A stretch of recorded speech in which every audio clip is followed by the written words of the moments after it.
मैं ये नहीं पसंद कर रहे हैं कि हम आदमी है, ठीक है, लिए हम नहीं रहना चाहते हैं, तब हम उधर जाते हैं मेरा मालिक खाना लेने तो उनको भगा दिया जाता है। ठीक है, करते हैं, वो लेबर के लिए कर रहे हैं, मेरे लिए नहीं कर रहे हैं। नमस्कार, आप सब देख रहे हैं माई भारत न्यूज़ और मैं हूं आपके साथ मेहंदी हसन। ठंड आ चुकी है और इसके लिए सरकार की तरफ से हर साल की तरह रैन बसेरों का इंतज़ाम किया गया है। आने वाले वर्ष में चुनाव होने हैं, इसी को देखते हुए मुख्यमंत्री योगी आदित्यनाथ ने अपने जिम्मेदार अधिकारियों को ये ताकीद की है कि वो रैन बसेरों का रोज़ाना निरीक्षण करें और गरीबों को रहने सोने की सुविधा के साथ खान पान की सुविधा भी मुहैया कराएं। आज माई भारत की टीम निकली है लखनऊ के रैन बसेरों की हकीकत जानने के लिए कि वहाँ पर कैसी व्यवस्थाएं हैं।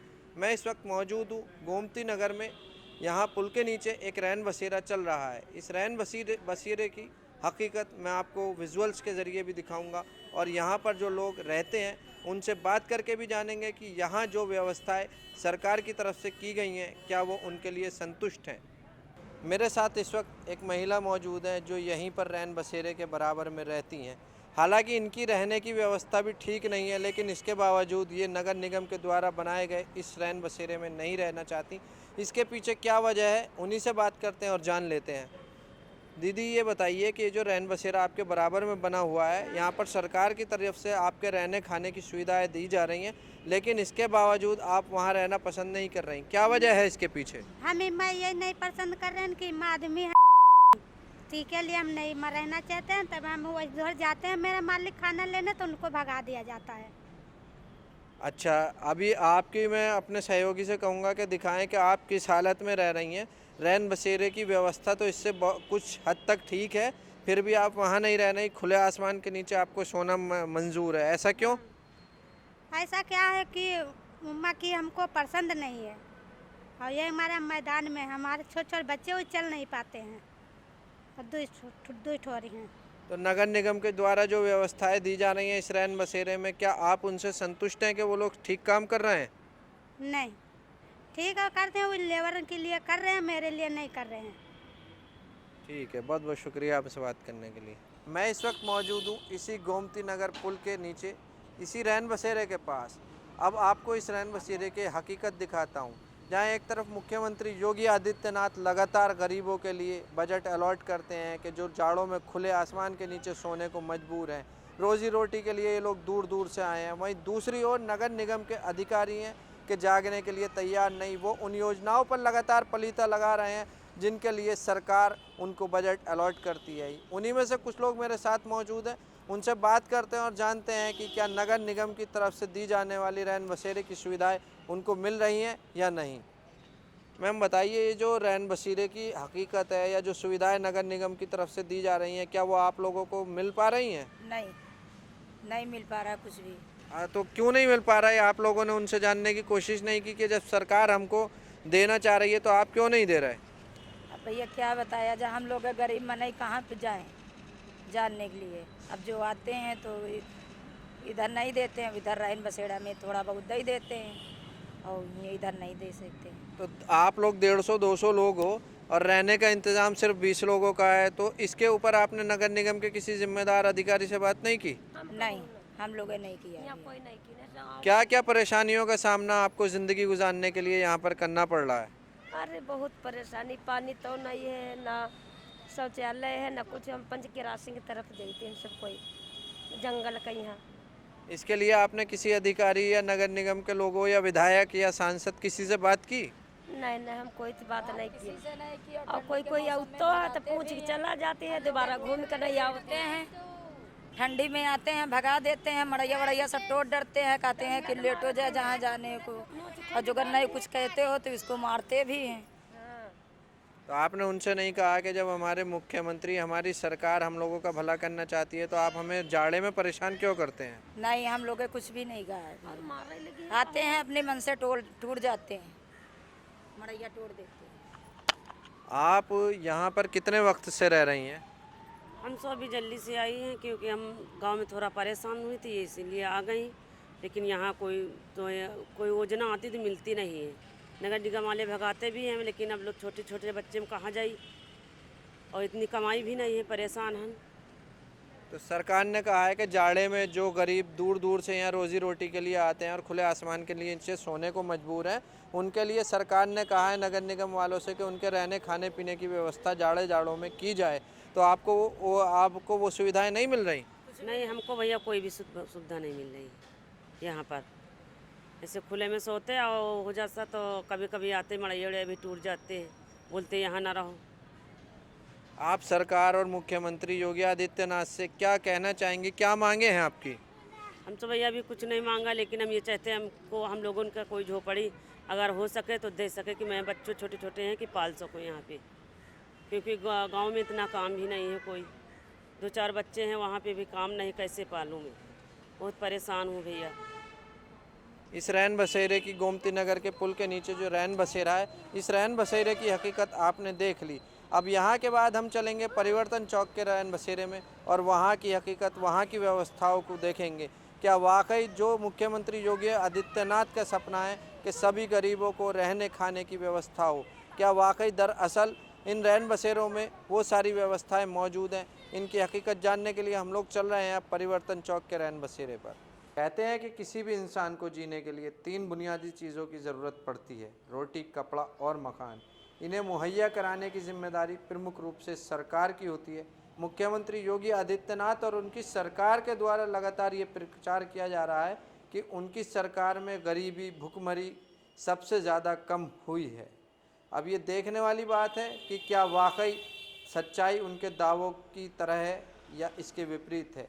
मैं कुछ तस्वीरें आपको दिखाऊंगा डॉलीगंज रैन बसेरे की, जो कि सरकार के द्वारा एक संस्था को चलाने के लिए दिया जाता है। हालांकि यहाँ पर सफाई की व्यवस्था तो माकूल है, लेकिन जब हमने पाया कि अगर किसी फैमिली को कोई गरीब अपने बच्चों के साथ यहाँ रहना चाहे तो उसकी कोई व्यवस्था यहाँ पर नहीं है, ना ही यहाँ पर अलग से महिलाओं के ठहरने की कोई व्यवस्था है। अगर कोई महिला गरीब है, कोई भुखमरी से पीड़ित है, तो आखिर वो अपने बच्चों को लेकर कहाँ जाएगी?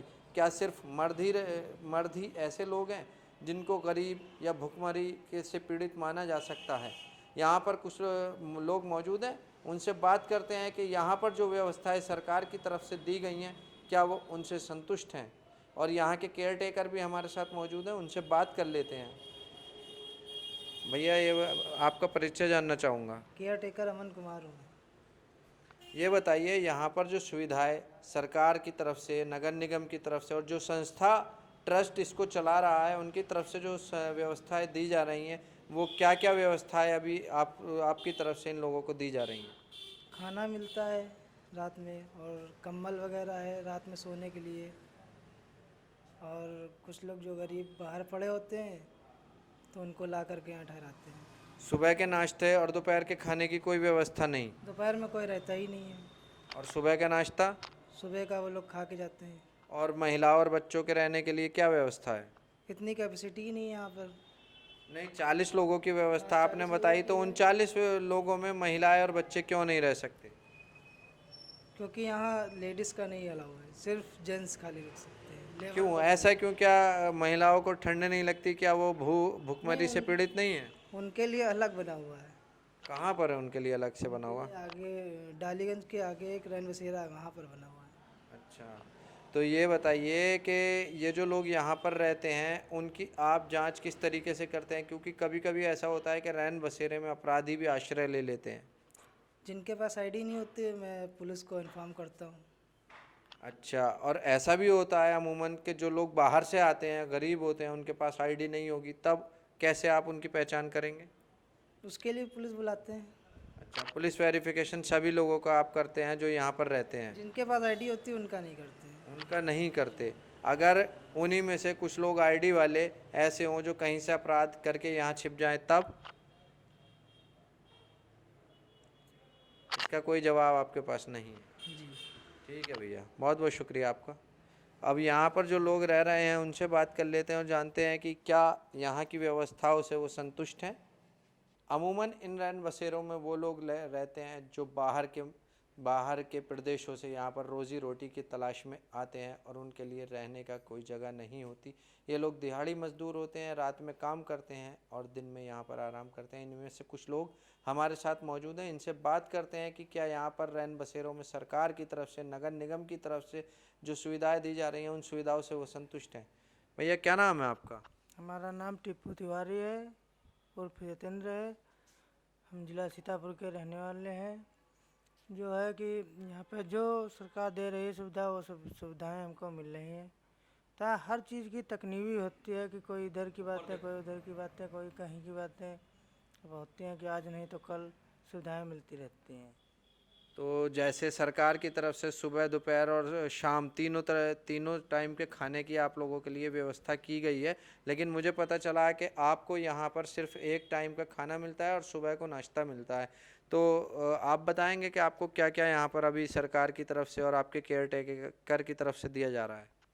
अभी हमको खाने पीने की व्यवस्था हो रही है, आगे देखो क्या होता है सरकार। तो यहाँ पर रात में जाड़े से बचने के लिए अलाव वगैरह की कुछ व्यवस्था है? जी अभी अलाव की व्यवस्था नहीं है, कंबल की व्यवस्था है। जो रखे हुए हैं वो कंबल दिए जाते हैं केयर टेकर की तरफ से। अगर आप दिन में यहाँ पर मौजूद होते हैं तो क्या आपको यहाँ पर खाना और सुबह का नाश्ता दिया जाता है?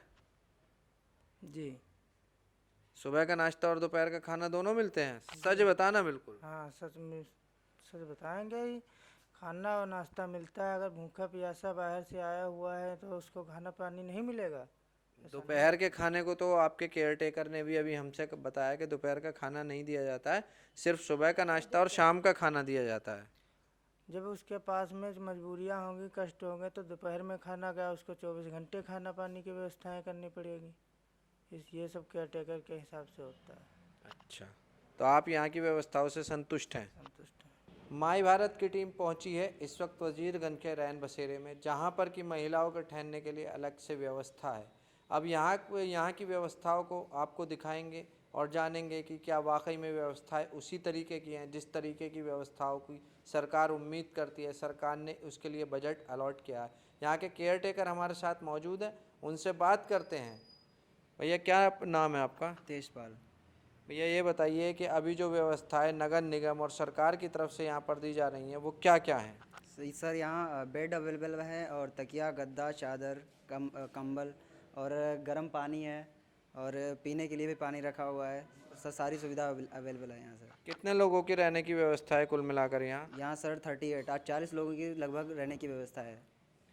तो यहाँ सुबह, दोपहर, शाम 3 टाइम के खाने में कितने टाइम का खाना आप लोग दे रहे हैं अभी? सर अभी आज से खाना चालू हो जाएगा, अभी तक खाना अरेंज नहीं हुआ है। मतलब आज से चालू हो जाएगा खाना यहाँ। तीनों टाइम का? जी, तीनों टाइम का नहीं, शाम का केवल सर। सिर्फ शाम का? और सरकार की तरफ से जैसे कहा गया है कि जाड़े में अलाव की व्यवस्था के लिए लकड़ियाँ दी जाएंगी, तो वो व्यवस्था हुई अभी या नहीं? अभी नहीं सर, उसके लिए मतलब जैसे जैसे ठंडी बढ़ती जाएगी 5 या 10 दिन बाद लकड़ियाँ भी आने लगेंगी। महिलाओं के जैसे बात हो रही है कि महिलाओं के रहने के लिए अलग से यहाँ पर व्यवस्था है, तो उसके लिए क्या महिलाओं के लिए अलग से शौचालय हैं? क्या महिलाओं के लिए अलग से कोई कमरा है रहने के लिए? जी उसके लिए अलग सब मतलब सिस्टम अलग उसका है महिलाओं के लिए। और अगर कोई महिला गर्भवती है या कोई महिला के किसी बीमारी से पीड़ित है तो क्या उनके लिए अलग से रहने की व्यवस्था है? नहीं सर, जैसे पूरा हॉल ही लेडीज़ों के लिए बना है, तो वहाँ अगर जैसे पेशेंट है कोई तो वहीं रह सकता है कोई, या सही हो और ये पेशेंट उसी में सर रहते हैं। अगर कोई महिला संक्रामक रोग से पीड़ित है, मान लीजिए वो कोरोना से है या कोई और बीमारी, तो उससे तो और लोगों को भी बीमारी फैलने का खतरा है, तो अलग से रहने की कोई व्यवस्था नहीं? सर उसके लिए तो हम मतलब टेम्परेचर वगैरह सर मापते हैं, ऑक्सी लेवल वगैरह। अगर मुझे लगता है कि ज़्यादा सीरियस है तो उससे मैं हॉस्पिटल भेजता हूँ सर। नहीं, मैं बात रहने की कर रहा हूँ, अलग से रहने की कोई व्यवस्था नहीं किसी की? अलग से सर ऐसी कोई व्यवस्था नहीं है। यहाँ पर कुछ रहने वाले लोग भी मौजूद हैं, उनसे बात कर लेते हैं कि क्या वो यहाँ पर जो व्यवस्थाएं केयर टेकर की तरफ से, संस्था की तरफ से, रैन बसेरे की तरफ से मिल रही हैं, वो उससे संतुष्ट हैं या नहीं। क्या नाम है आपका? शहीद अहमद। कितने दिन से रह रहे हैं आप यहाँ? 3 दिन से। तो यहाँ पर अभी आपको 3 टाइम के खाने में से कितने वक्त का खाना मिल रहा है? खाने को अधिकारी सर आए थे तो उन्होंने कल ऐलान कहा था कि शाम के खाना दिया जाएगा। शाम के। अभी तक खाना नहीं मिल रहा था? जी नहीं, खाना नहीं मिला। और बाकी यहाँ की जो साफ़ सफाई है उससे आप संतुष्ट हैं? बहुत ज़्यादा गर्म पानी मिलता है, ठंडा पानी है, साफ़ सफाई अच्छी है, और क्या बोलते कि जो यहाँ के वो हैं उनका व्यवहार भी बहुत अच्छा है। कोई चीज़ की दिक्कत होती है उनसे कहता हूँ मैं, तो वो मेरी हेल्प भी करते हैं। ठीक है सर। तो कुल मिलाकर हमने यहाँ की व्यवस्था देखी, व्यवस्था में कोई ऐसी खामी नहीं पाई गई, सफाई व्यवस्था यहाँ की दुरुस्त है। लेकिन हाँ, 3 वक्त के खाने में से यहाँ पर अभी तक खाने की व्यवस्था शुरू नहीं हुई है, और ना ही सरकार की तरफ से जो कहा गया है कि जाड़े महिलाओं के लिए लकड़ियों की व्यवस्था दी जाएगी, वो व्यवस्था भी अभी यहाँ पर शुरू नहीं हुई है। इसके साथ ही महिलाओं के लिए रहने के लिए अलग से व्यवस्था तो है, लेकिन अगर कोई महिला किसी संक्रामक रोग से पीड़ित है या जैसे कोरोना जैसी बीमारी का फैलाव होता है, तो उसके लिए अलग से लोगों के लिए रहने की या आइसोलेट रहने की कोई व्यवस्था नहीं है।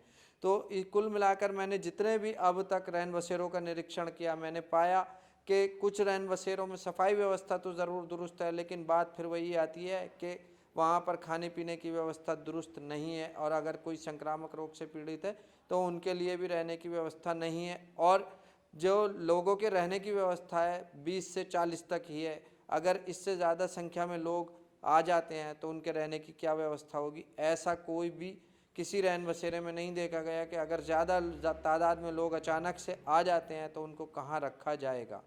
कैमरा पर्सन संतोष कुमार के साथ मैं मेहंदी हसन, माय भारत न्यूज़, लखनऊ।